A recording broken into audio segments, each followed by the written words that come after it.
to do it's that? trust. It's trust. Yeah. Marty trusts me. Yeah. I trust Marty. And that, I think, that to me, that feels like the single most powerful thing that helps us keep moving through it, even when it's really, really, really, really tough. He trusts that I'm going to be okay. I trust that he's not going to freak out. So that's kind of how I feel. Yeah, that's right. I think that it's the trust and openness, that we are open with each other and honest with each other, and that we have this commitment to keep in touch, because Fran mentioned earlier on that we, on a sort of a standard sort of day, we might be together for upwards of 3 hours on Skype or whatever. It's like a 1 hour chunk and then a 2 hour chunk later on, which is sort of late evening for me, assuming that we're not doing other things, but kind of like and then with sort of ongoing kind of touches elsewhere. It's not always, I mean, we love each other's company, we hang out, we're not always talking about suicide, we're not always, because that isn't always what's going. I think the point is, we're friends, we hang out together, we enjoy each other's company. Whatever happens to be going on for us, for me in my life, for Fran in her life, in our sort of the life of our friendship, then we're present with each other for that. Sometimes that is pretty heavy and deep, and in terms of illness, a lot of the times it is. A lot of the times it isn't. But we're not. But we are committed to coming together at those times, and we do have the fact that it's a certain time each day. It gives us a structure.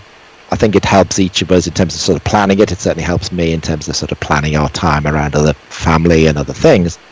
But also it gives Fran a structure to a life, or like sort of a mental conditions, which are not always, bipolar is not characterized by being particularly sort of structured sort of condition. But this is, and her physical conditions thinking about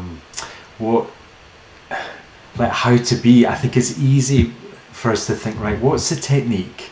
What is the secret thing to do? And I hear what you're both are saying, like, this is about how you are in relationship, like being humans together. This is what helps us. And I think it might be chapter 1 or something. Each of the chapters has a little quick Q&A at the beginning. I was thinking, one of them, is what's the secret of your friendship? And it's like, well, it would be great if there was like a key secret, because we could bottle that and sell it, and make. Okay, the book is out there, but no, there isn't a single secret. It's not a rigid formula that people, if you follow this, then you'll be a good friend to your friend.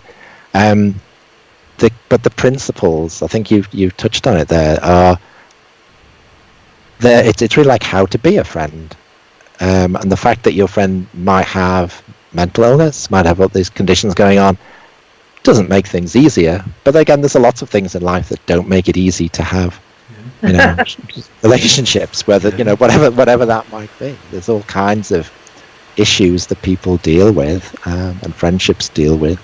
That are nothing to do with friends. So, we've had some of the responses that we've had back about the book, and just basically, like from people who know us, is that actually, this is really relevant to me in my marriage or in my friendships, but where there's not necessarily any illness going on. So I think it is really about communicating. It's like being a great person or a great friend, but just being open and genuine with people, and enjoying it. Like this is what is healing for us in all aspects of our lives, I guess, that we can have that kind of connection with each other, the kind of connection that you both have worked hard to build and sustain. And it spills outwards as well. It ripples outwards as well, because